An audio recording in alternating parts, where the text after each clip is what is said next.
आपके पोर्टुलाका के पौधे पर अभी तक फ्लावरिंग नहीं हो रही है या फिर पौधे में ग्रोथ नहीं है, तो इस खाद को देने से आप फ्लावरिंग बहुत ही जल्दी ले पाएंगे।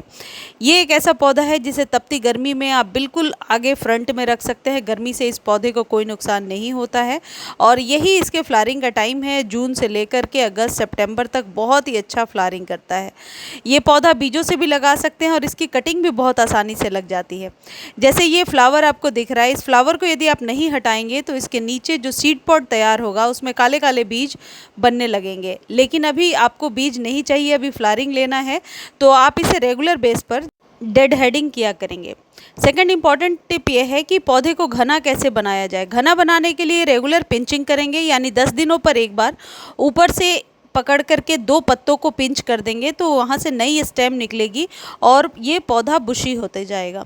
डेड हेडिंग आप तभी कर सकते हैं जब फूल खिला हो और फिर वो फूल मुरझाने लगे, तो उसको कट करने को ही डेड हेडिंग कहते हैं। यदि आप फूलों को उसमें छोड़ देंगे तो इसके सीड पॉड तैयार होने लगेंगे। अब यदि खाद की बात करते हैं तो ये जो खाद आप देख रहे हैं मेरे हाथ में, ये इसके लिए बेस्ट फर्टिलाइज़र है और ये है यूज्ड टी लीफ। घर में चाय बनने के बाद उबली जो चाय पत्ती होती है उसे अच्छे से वॉश कीजिए, सुखा लीजिए और फिर एक एक चम्मच हर एक 10 डेज़ पर अपने पोर्चुलाका को दे दीजिए। दूसरा तरीका ये है कि आप इसे पानी में रात भर भिगो करके रखिए और फिर उस पानी को यूज़ कर लीजिए।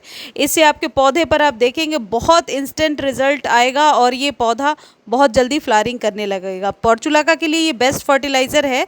इससे पौधे की जो सॉइल है वो एसिडिक हो जाएगी और आपके पोर्चुलाका में आप बहुत सारी फ्लावरिंग ले पाएंगे। इस पौधे को यदि आप ओवर वाटर करेंगे तो क्योंकि ये सकलेंट की एक वैरायटी है तो बहुत जल्दी ये पौधा गल जाता है, इसलिए इस बात का ध्यान रखें कि पानी सिर्फ एक टाइम दीजिए। जैसे अभी तपती गर्मी में सिर्फ मॉर्निंग में पानी दीजिए और वो भी ये देख करके कि पौधे की जो सॉइल है वो ड्राई हो।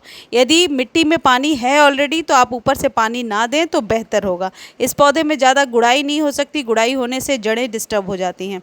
अब दूसरा जो खाद है वो यही चाय पत्ती वाला खाद है, यानी कि जो चाय की पत्ती है इसे हटा अच्छे से धो लीजिए, रख लीजिए और अदरक वगैरह है तो उसे निकाल दीजिए और फिर आप एक बॉल में रात भर 2 प्याज के छिलके और केले के छिलकों को भिगो करके रखिए। फिर उसी छिलके में 1 या 2 चम्मच ये मिला दीजिए, यानी 1 चम्मच एक गमले का हिसाब लगा लीजिए और उसे मिला करके अपने पोर्चुलाका के गमले में छान करके दे दीजिए।